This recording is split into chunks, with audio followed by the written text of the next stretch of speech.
Welcome to another edition of Counter-Strike on Community TV 1. I am your host, RJ, and I'd like to, of course, thank our executive producer, Mr. Jesse Dorch. Jesse is the guy that puts all this stuff together. Believe it or not, right now I'm sitting at a table in front of a green wall, but Jesse makes it look good when he puts it on. I'm sure you all will agree to that. Now, this is post-election.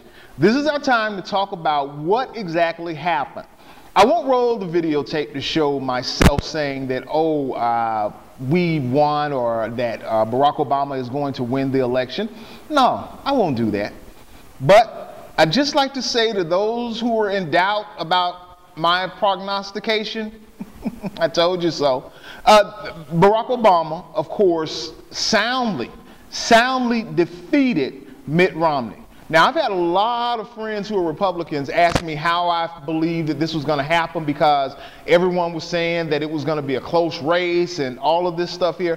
There was something that none of them realized that I realized because, you know, I'm a minority and I spend time with a whole lot of minorities. I knew something that Fox News didn't know, the MSNBC didn't know, CNN and all those other people did not realize how historic it would be for Barack Obama to not just win one term as president, but to win two. You see, many of us as minorities, even those of us who may have some criticism for President Barack Obama, we all wholeheartedly believe that if Barack Obama only received one term as president of the United States, then that first election wouldn't mean anything. And we were all excited to go out and vote for him again. However, the others, they downplayed that. Oh, they can't be that excited about it. Look at the unemployment rate. Look at all the folks that are on welfare. All the folks that just don't, they don't feel the same about Barack Obama anymore. And you're right, there wasn't the same passion, but there was the same feel of we have got to continue to make history that we were involved in. We felt that no matter what, we had to go out and vote. And I'll tell you something else. The more you guys tried to suppress the vote, I'm talking to you, Rick Scott, the more that you tried to suppress the vote, the more angry the minority community became, the more determined the minority community became to vote. See, this is the problem, especially for African Americans. We get marginalized. You think that you can just put us in a box and say, oh, that's them. That's what's going to happen with them. That's not the way we operate. We operate from the heart. We always operate from the heart. So when you say, why aren't more African Americans attracted to the Republican Party? It's real simple. Because you have individuals like Rush Limbaugh and you have people like Sean Hannity that stand at the top of the heap and they shout the loudest. They shout the loudest about welfare president, food stamp president. Oh, he just got elected because of racism.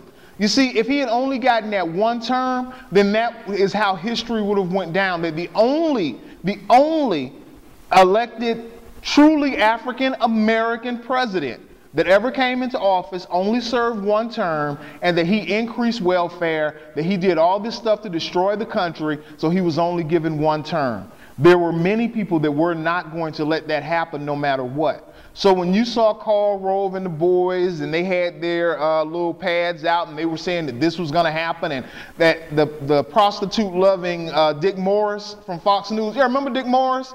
He got Bill Clinton elected.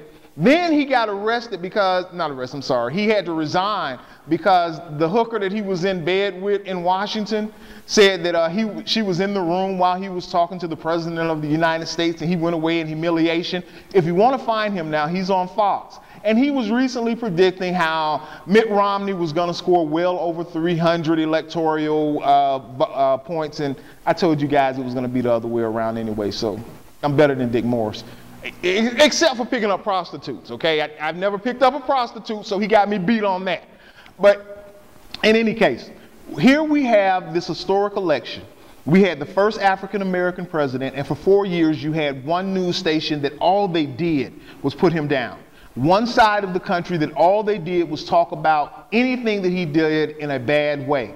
And you actually thought that he was going to lose passion, and we would lose passion for this man because of that. Let me remind you of something. O.J. Simpson. I know, y'all saying, what OJ got to do it? Okay, OJ Simpson. Me, couldn't stand OJ. Hated OJ. But was happy OJ got acquitted. Why was I happy? Not because OJ was this fine, upstanding pillar of the African American community. It was because there were people that all they did every single day was talk about how guilty he was without knowing all the facts. And what it started to sound like was a bunch of white people piling on a black man. So you had all these millions of African Americans that went to OJ's defense. It's the same thing that happened with President Barack Obama. If there would have been even a little bit of fairness, if you had not thrown away all credibility, if you had not constantly said that this man was a failure from day one, the day the man walked into the White House, the day he walked in, you started saying how horrible he was as the president of the United States. And what that caused was, even though our job percentages was double the national average, even though more people ended up on welfare, even though so many people lost their homes, so many people didn't get help when the bailout came, even though all of that happened, even though all of that had such a tremendous impact on us, nothing made us feel more defensive of this president than constantly hearing you put him down. If you had said even a few good things about the man over the last 4 years, this may not have happened. You may have been right in what you had said, because you would have had just a little bit of credibility. But in the minority community, and I'm talking African Americans, you know I'm talking Chinese, 72% of Asians even voted for President Barack Obama. The minority bloc voted with President Barack Obama. What was Mitt Romney's strongest group? White men. Old white men. And they didn't even turn out the way that you thought they would do it. You had no credibility. So, and I'm talking about you, Fox, and right-wing conservatives. When you started saying that Mitt Romney was winning, nobody believed you. Because over the last 4 years, no matter what this president did, no matter what he accomplished, you said he failed. When you said that stimulus didn't help, and we all know that it kept us from going over a cliff, when you constantly were saying, oh, are you better off now than you were 4 years ago? I got an answer for you for that. Yes, we are. 4 years ago, when President Barack Obama was getting ready to take office, I was scared. I was scared. Upside down in my home, the banks weren't lending money, banks were closing. We had the feeling that our economy was being pulled out from underneath us. We thought that nothing would ever be right again. And then that stimulus came, and no matter what you want to say, it stopped the bleeding. And America isn't dumb. We saw that. But when you constantly said that no jobs were created, even though Paul Ryan had to admit that, yeah, jobs were created because of stimulus that he got from the President of the United States, when you kept doing these hypocritical things, you lost all credibility. And now you sit there, and I love watching and reading these stories now, and you try to explain what happened.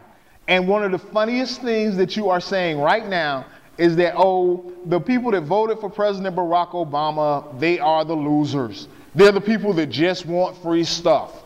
Let me explain something to you. I'm one of those 51%. There's not a person that I know that's not trying to work 2, sometimes 3 jobs, that isn't trying to take care of their families, that isn't paying their taxes, that isn't trying to purchase a home, isn't paying some type of car payment or something that they're trying to get ahead with. There's not one person that I am familiar with that is not trying to get ahead. And when you call them freeloaders, when you call us freeloaders, you make us not want to listen to a damn thing you have to say. So yes, President Barack Obama is the President of the United States. I'm very happy for it. Now we can start having a serious conversation about why, and this may sound a little funny to some of you, why the Republican Party is where African Americans need to be. Thank you. I am RJ. This is Counter Strike.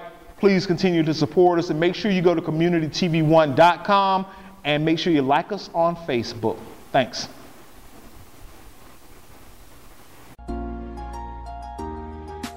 You ever wanted to know what's going on in and around your community? CommunityTV1.com is your answer. Go ahead, log on to www.communitytv1.com and get your info on.